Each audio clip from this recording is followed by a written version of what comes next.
আজকে আমি বানাবো পালং শাকের ঘন্ট।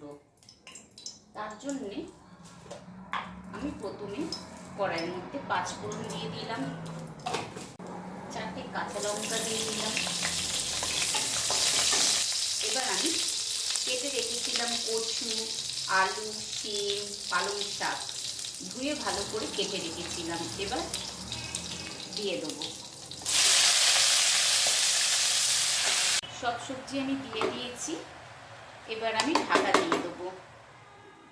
এই শীতে প্রথম আমার ঘরে পালং শাকের ঘন্ট হচ্ছে।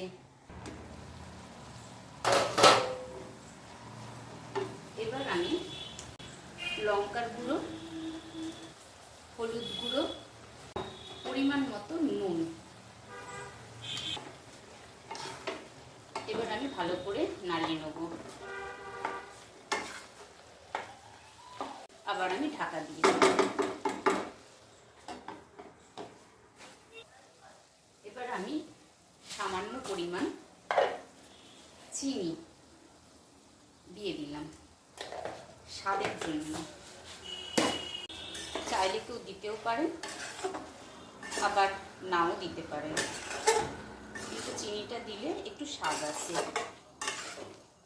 5 মিনিটের জন্য রাখবো, তারপরে হয়ে যাবে আমার পালং শাকের ঘন্ট।